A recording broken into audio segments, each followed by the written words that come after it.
Focus on Headline.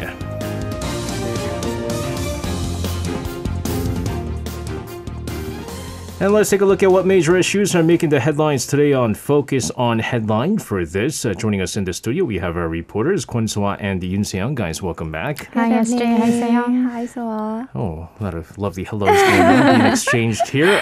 Guys, let's start things off here in South Korea. The big news, of course, in the past week or so, it has been almost a week since the unionized truck drivers have been on this nationwide strike, which, by the way, caused logistical disruptions in many sectors. It is getting worse day by day. We did cover, for example, some of the ports here in South Korea and how it has been affected. Some of the construction sites being affected as well. Steel, cement, ready-to-mix, cement and all that. All the sectors there being impacted on a daily basis. So let's begin with those disruptions. How is the situation looking right now? Right. Cargo union members affiliated with the Korean Confederation of Trade Unions has been on strike for 6 days as they are demanding a permanent extension of guarantees on minimum payments from the government. Now, as the government, or specifically the Minister of Land, Infrastructure and Transport and the truckers have failed to narrow their gaps and reach a compromise on the issue, widespread disruptions are growing across the nation, feared to affect the overall economy. With an estimated 7,000 members, or 32% of the cargo union, participating in the walkout as of late Monday, container shipment movement to and from 12 ports nationwide was at around 33% of the average level. The port occupancy rate stood at 62.4% of the normal level. The cement, oil, and steel industries are also being impacted. Some 22,000 tons of cement were shipped, which is 1/10 of what's usual. The sharp drop in cement shipments also led to a plunge to only 15% of the usual ready-mixed concrete production. Consequently, this has affected around half of 900 construction sites nationwide that need this ready-mixed concrete for their work. The oil industry is afraid that supply disruptions could occur at frontline gas stations from late this week when most of the stockpiled inventory runs out. The steel industry is also hit hard, with POSCO losing 27,000 tons of product shipment, Hyundai Steel around 50,000 a day. The government is trying to minimize logistics damage from each of these industries. The longer it takes for the truckers and the government to reach a compromise, though, the damages are expected to only grow further. That's right. When the government and the striking truckers held their talks for the first time yesterday at Sejong City, I think the consensus was that it was going to be very pessimistic. There was no way that the two sides are going to come to an agreement from the very first meeting there. The difference is, of course, too wide. But as we did sort of kind of expect, in response to the cargo trucker solidarity nationwide strike, President Yoon Suk-yeol on Tuesday issued an order to force the truckers to return to work. He is going to exercise his executive order there, saying that the strikes cause a serious threat to the nation's economy. Hae-young, you have more on this. Yes, President Yoon Suk-yeol presided over a cabinet meeting at the presidential office in Yongsan on Tuesday and issued the return to work order for cement field truckers on strike, saying that the government inevitably had to issue an executive order to force the truck drivers who work in the cement sector to resume operations to prevent further damage on the nation's economy. He added that once the economy stops, it becomes difficult to turn back, and it will cause a lot of sacrifice and expenses to get the economy back on track. And this is the very first time such an executive order has been put in place on truck drivers since related law was enacted under the Trucking Transport Business Act in 2004. Indeed, the start work order has not been issued since its introduction in 2004 due to criticism calling the order undemocratic or anti-constitutional to force the workers to end the strike and return to work. That is because workers who do not comply with the order, their licenses can be cancelled, or they will have to face up to 3 years in prison or a fine of up to 30 million won, which is about 23,000 US dollars. So, which means drivers who cannot earn a living because of soaring oil prices and inflation have to choose either to lose their license or spend 3 years in prison or just take the wheel again. And South Korean government on Tuesday said it would conduct on-site investigation with police to send the 2,500 cement industry transport workers back to work, and failure to abide will result in punishments mentioned earlier. And despite concerns over criticism from many civic groups, Yoon took an unprecedented step as construction sites nationwide are going through great difficulties running out of building materials, just like Soa reported earlier.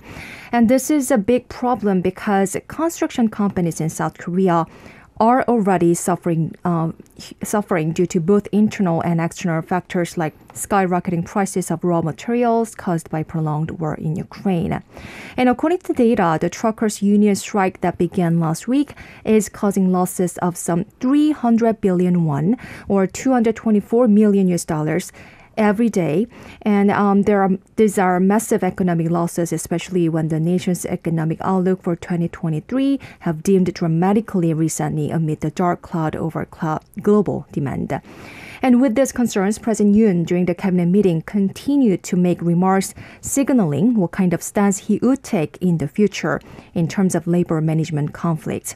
He said the government will firmly establish the rule of law between labor and management during his presidency and will never compromise with illegal activities. Yoon then continued to criticize the strike using strong words like hostage or criminal act. He said there is no justification for taking people's lives and the national economy hostage in order to achieve one's own interest. And such criminal act, which disturbs other transportation vehicles and attacks colleagues who choose not to participate in the strike, should never be accepted. So through Tuesday's remarks, Yoon once again emphasized that he will deal with this situation based on law and principle. Yeah, I mean, it just seems like there's two sides of things right now. In some ways, many people are pointing out that President Yoon does have a very good point in that right now, current state of the country's economy. Right. How can you go through a strike? And I think it was the same way when, I don't know if you guys remember this. This was like about a year ago, maybe 2 years ago. During the height of the pandemic, there were the Doctors Association, the Medical Association, basically striking, right? They were going to walk out. And they said, the government at the time, they said, look, I mean, we're going through a pandemic right now. There are people in the hospitals right now. The COVID-19 situation has not eased. You guys just cannot walk out. And the big criticism was not, well, I mean, at the time, of course, the government did not decide to use the executive order, despite the gravity of the situation, but basically said, look, we can talk, right, but right now is not the time. And at the time, I believe it was more the Medical Association and the Doctors Association who got the brunt of the criticism, saying that you're using the situation right now to demand more pay or demand more, I guess, workers and things like that, what they wanted. So, quote unquote, using the situation as a hostage to get what they want. And it's kind of the same thing right now. But on the flip side, what some of the other, including the foreign media outlets, what they're also saying is that President Yoon, in a lot of his speeches, basically used the word freedom a lot in his speeches. And what he's doing right now goes against his idea, is what others are saying. But again, I do want to stress, I mean, he does have a very good point in that it does seem like on the outside that the striking truckers are using the situation and to use this as their leverage at this time. But here's the thing. This has never been exercised, right? The executive order, as Seong mentioned, this was brought about back in 2004, but it was never exercised before. Right. Let's get a look at how this actually works here. So let's get into how this law or this how it functions and the possible difficulties in the execution process, because I don't think it's as simple as just go to work. And that's how it works, right? That's not how it works. So give us a rundown how the executive order will actually work. Sure. So we did talk about this executive order before, including last week when the truckers started their strike. But now that we see it was not a mere empty warning by the government when it said it'll bring an end to the strike by making use of this order. Let's take a look at what this really means now and if it will work according to the government's wish. Now, as Seong mentioned, this is the first time the government has actually issued the order since the so-called Trucking Transport Business Act was enforced in 2004. A little bit of this will be a repetition, but the law exists to bring back transportation operators or workers who refuse to collectively transport cargo without justifiable reasons back to work if they are deemed to be causing a serious crisis to the nation's economy. So the process is, first, there's a review by the cabinet. I think Seong mentioned it before, so that's been done. And then it needs to be reported to the National Assembly. So I think there still needs to be a passing at Parliament. Then a delivery of the order has to be conducted to the individuals involved in the strike, and then they have to return to work the next day. If they do not return, they will get a license suspension, and if they continue to refuse, they can get fined or can go to prison. Now, the tricky thing is the delivery of this order. It has to be delivered to each individual or a third person, like a family member. Now, the Transport Ministry has already secured many of the truckers' phone numbers and their addresses. Yeah. And they can also make this delivery through, for instance, Kakao, the application, or text messages. But the problem is if the truckers just say they haven't received an order, they could refuse to stop their strike and they could just turn off their cell phones, for instance. And actually a similar incident had happened before in 2020. So in that case, the government, it does have some other measures. It can come up with further measures like other stronger official notifications, but that process could then take up to 2 weeks. So then we'll have another couple of weeks with disruptions, for instance. And the truckers are also currently looking into actions to invalidate the government's move, calling this an unjustifiable measure against labor rights. And I also just saw an article before our program that said the union members will shave their heads or have already in protest, what we know as 삭발투쟁 here in Korean. So there are concerns that the situation would actually further escalate now that the truckers are even angered about this executive order. Turning off the cell phones, that does remind me of a number of times where they did do that. And it was not just on strikes. I don't know if you guys remember back a very controversial church and a certain pastor with surname John, he was basically telling his followers to turn off the cell phones so that the government can't track them when they take part in these like massive protests and gatherings and stuff like that. But also when it comes to the striking workers as well. But this could potentially turn into a very ugly situation right now. But again, as Soa mentioned, it's not as easy as just basically President Yoon saying, I'm going to exercise my rights as the president and issue this executive order, and you guys all go back to work. I think the other tough thing is, of course, the reporting to the National Assembly and how the parliament there decides on that as well. But speaking of which, in response to President Yoon's executive order, opposition parties criticized the government's decision made on Tuesday, calling it an excessive response and an anti-constitutional decision as well. Now, this, of course, is going to be the other difficulty right now. As we know, the National Assembly still majority run by the main opposition Democratic Party here. Seong, tell us more on what they had to say. All right. Actually, we briefly talked about this last week. Government says Truckers Union is a group of self-employed service providers and private businesses cannot unionize. But those who criticize the government's decision say because they work freelance, they can leave their job if they can't earn enough to survive, and no one can force them to continue to work. So in line with this, the opposition party criticized the government's decision, saying Tuesday's order show that government does not have any intention to resolve the situation through conversation or negotiations. Park Hong-gun, floor leader of the main opposition Democratic Party, said the government is not only breaking its promise, but is trying to play the chicken game with overreaction. He said the government has treated Korea Cargo Federation as a group that is not even worth negotiating with, and even tried to cause conflicts between union members and non-union members. And An Ho-young, the Democratic Party's chief spokesman, in a statement also said the government's order does not include any concern or willingness to improve poor working conditions that push the drivers to overload and overwork when they are underpaid. He then pointed out that the government is forcing cargo workers to make unilateral sacrifice using legal punishment as a weapon. And the Minor Justice Party also voiced concerns and heavily criticized Yoon administration's policy direction. Kim Hee-seo, a senior spokesman for the Justice Party, commented that the party strongly condemned Yoon Suk-yeol administration, which has no will, no ability to solve the problem. It is just trying to deal with the situation with self-righteousness and stubborn attitude. Kim also asked President Yoon to withdraw his order immediately and to actively engage in dialogue and negotiations. You know what the crazy thing about all this is? So, technically because these working freelance, they're freelancers, right? Just like all of us here. And so if they're saying that they can leave their job if they can't earn enough to survive, technically, I'm thinking, it just popped up in my head here. The loophole here for the strikers is basically, instead of them saying we're striking and we're not going to work, they can easily say, well, we're just taking we're just taking the days off. We're freelancers. We can choose to work whenever we want. We could choose whenever we don't want to work.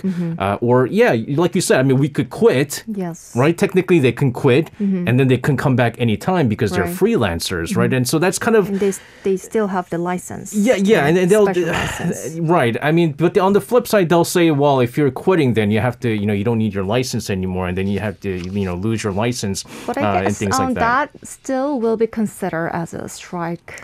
Yeah. But again, I mean, it's the reason why this is such a difficult situation is because they're technically freelancers, and I mean, all of it. We're not in any unions, right? We're not supposed to be in unions. We're not in unions or anything like that. That's why this whole situation is so. It's so different from anything that we've seen in the past as well. But as if the truckers' walkout was not enough. We've talked about before, a number of other sectors have been striking as well. This including the non-regular workers in the schools, especially in the cafeteria workers, right? But now, here in the capital, Seoul Metro is warning of a general strike tomorrow. So what are we going to brace for here? Right. So labor unions of Seoul Metro, which is the operator of the subway here in the capital, has predicted a general strike to start in late November. And that's already tomorrow, Wednesday. So what are they protesting against? It's the downsizing of the workforce at the subway's system. So as of yesterday, there was the last round of discussions, which again, in this case, also failed to reach an agreement. So I think it's not for sure yet, the latest articles that I saw, whether they are actually going to go on a general strike or not tomorrow. But the thing is, we should not be, as citizens who use the subway, should not be too worried because Seoul City said that they are going to have emergency staff employed tomorrow. So that would mean during the morning rush hour, we would have normal operations of the subway, and but then later on in the afternoon, or when we usually don't have too many people using the subway, they will have around 73% of the usual operation. But then if this extends for more than 8 days, it will start to become a problem. Although, as I said, it's not for sure whether they will actually really strike or not. But yes, the gist here is that not only truckers are currently frustrated about issues, but also labor units of subways and also railways, because those have also, those related to KTX have also predicted that they are going to go on strike on December 2nd. So regarding that, also President Yoon Suk-yeol today expressed regrets at such moves and said that any illegal actions will be dealt with stern laws and principles. Yeah, if for our listeners out there, if you're wondering, I mean, why are so many different groups striking here in Korea? The thing is, this is something that's not only happening here in Korea right now. If you've been following news coming out from other parts of the world, especially in Europe, there's been massive protests and demonstrations and strikes, and this is all stemming from the fact that the inflation, right? I mean, the prices are soaring, and we kind of joke about it all the time. The only thing that's kind of the same is our salary, whatever we get paid, and so the money that we make no longer has the same kind of value when inflation goes up, and so a lot of these people, a lot of the workers who are striking, they're saying, we can no longer live off of the salary that we're making right now. And so in line with the inflation, we need to get raises. And so now we're seeing that, of course, here in South Korea as well. Now, the big thing is now is how the current Yoon administration is, of course, going to respond and how they're going to answer and deal with the large number of protests that are happening, because different countries, I think they're dealing with it a little bit differently. I think Greece, they've had a number of wage increases, but I mean, they're still kind of protesting, even despite the fact that there's been some wage hikes here and there. But it's going to be a true test for this actually might be one of the big tests for the Yoon administration just 6 months into his office. But of course, another thing that we have to look into, because today actually marks exactly a month since the 1029 tragedy. We've been seeing conflict between the presidential office and the opposition parties because opinions are divided on the proposals coming from the parliamentary investigation into the 1029 tragedy. It's been, again, a month since this happened. Seong, give us the latest on the parliamentary investigation. So now the biggest controversy between the presidential office and the opposition party is the dismissal of Minister of the Interior and Safety Lee Sang-min. And the main opposition Democratic Party held a general meeting of its lawmakers on Tuesday to discuss preparations to submit a motion to Parliament seeking the dismissal of Interior and Safety Minister Lee Sang-min. But DP today stepped back a little bit from their initial plan. Democratic Party was initially planning to adopt the motion to remove Lee from office as a party platform on November 30th, which is tomorrow, and submit it to the National Assembly on the next day, December 1st, and pass it during a plenary session that is set to take place on Friday, December 2nd. However, during the general meeting held today, DP members said they will comprehensively grasp the opinions and schedules of the presidential office, the ruling party, and the National Assembly, and set the agenda accordingly. When DP first announced its plan to submit a motion to Parliament that requires the dismissal of Interior Minister Lee Sang-min, presidential office strongly opposed the DP's proposal. Pundits say even if the DP pushed ahead with its original plan, presidential office would have immediately rejected the proposal because the motion is not legally binding and President Yoon has no obligation to act on the motion. Although DP has adjusted its initial plan a little bit, analysts say that it has still become even more difficult to proceed with the national investigation to find out the truth of 1029 Itaewon disaster and prevent a recurrence, agreed by the ruling and opposition parties on November 23rd due to opposition from the presidential office. Regarding the possibility of Minister Lee's voluntary resignation, presidential office said it is highly unlikely to happen because it's irresponsible to leave the post. And considering presidential office stance, it seems almost impossible to reach a consensus. And further, pundits say the presidential office is expected to support the ruling party's boycott, including the resignation of the Parliamentary Investigation Committee, as well as not cooperating with the progress of the parliamentary investigation. And PPP, the ruling People Power's Party's tough stance towards the parliamentary investigation reflects the President Yoon Suk-yeol's intention to find out the truth and punish those responsible for the incident through police investigation, not the parliamentary investigation. And Cho Gue-sung, floor leader of the People's Power Party, echoed the presidential office's remarks and criticized the Democratic Party's initial plan to submit a dismissal proposal for the minister Lee Sang-min early next month. Floor leader Chu said December 1st and 2nd, the dates DP says it will handle the dismissal proposal, are legal deadlines set for budget plan for next year. And DP is using the deadlines for political disputes and prevent Yoon administration from working for people. Currently, DP is insisting on drastic reduction in the budget proposal for 2023 made by Yoon Suk-yeol administration, describing the spending plan as a waste of taxpayers' money. And parties need to deal with the budget plan by December 2nd, which is the legal deadline for passage. Again, it's a shame that they're using the budget. Both sides, plan, both yes. sides are using the budget as a kind of leverage. Hostage. No, it's a leverage. I mean, Leverage.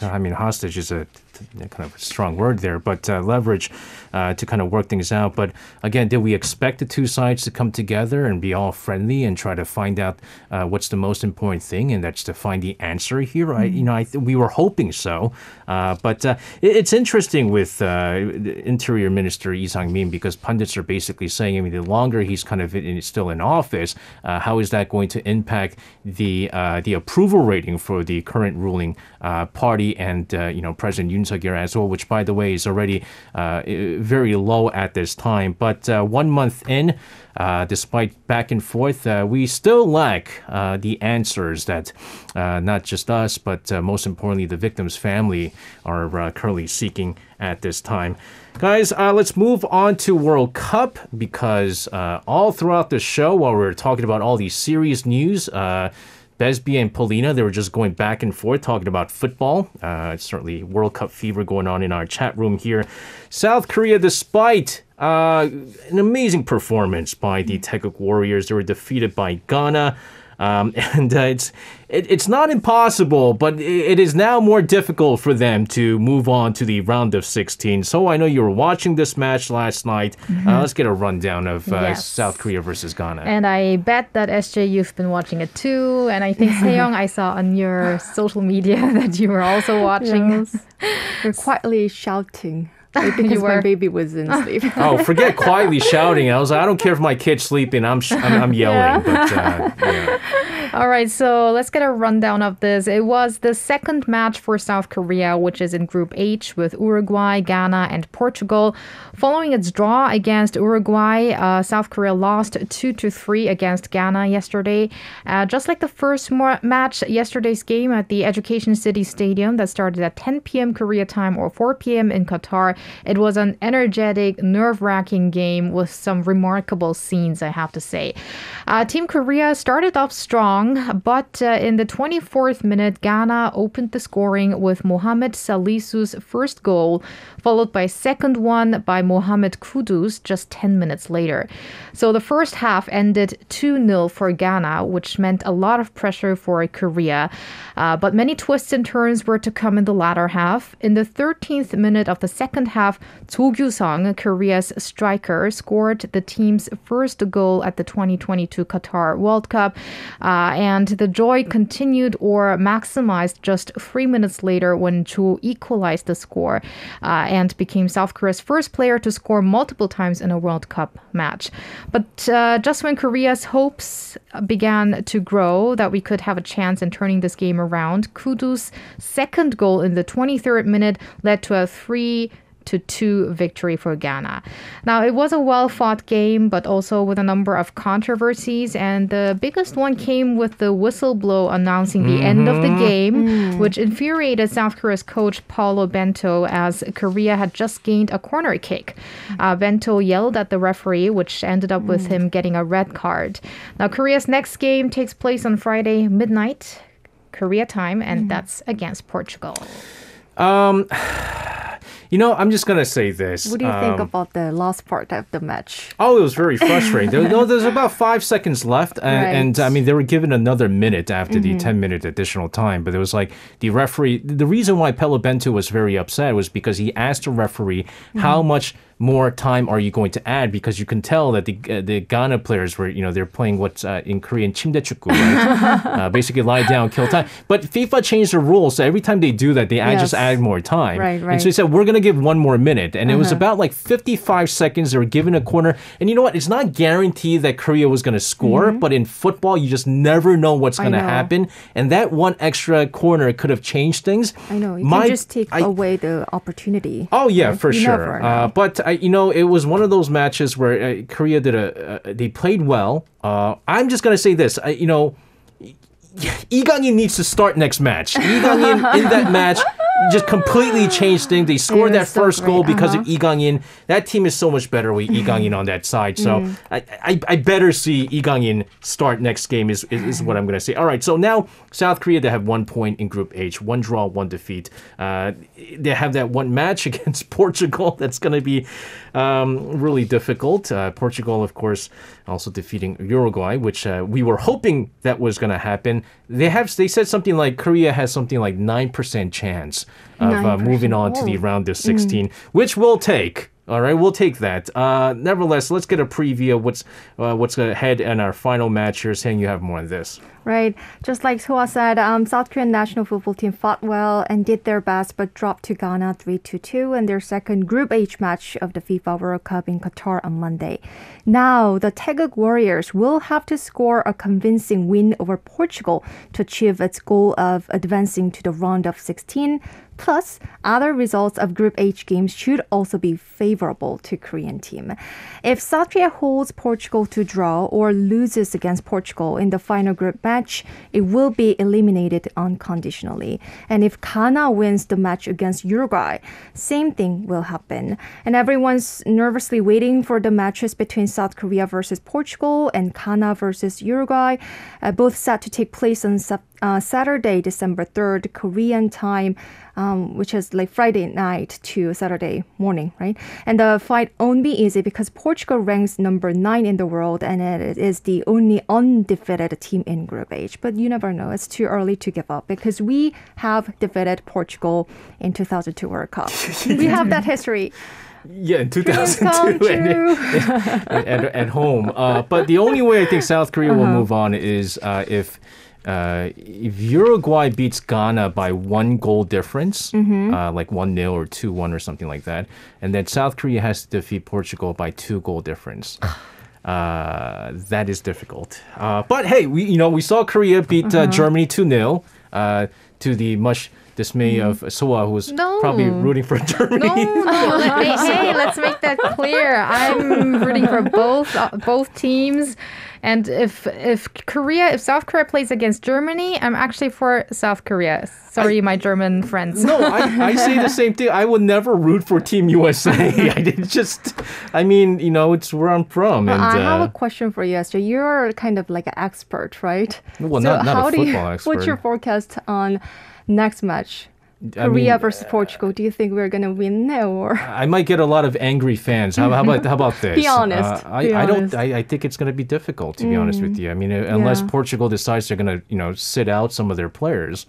It's going to be difficult. I will say this. So okay, I'll be optimistic. I'll say 2-0 for Korea. 2-0. All right. Let's just enjoy. Well, I hope you're right. Guys, let's move on quickly to China this time. There's quite a bit of unrest there, and this is because of the ongoing and very stringent COVID-19 lockdowns. U.S. President Joe Biden is apparently closely monitoring the situation there. So is the United Nations.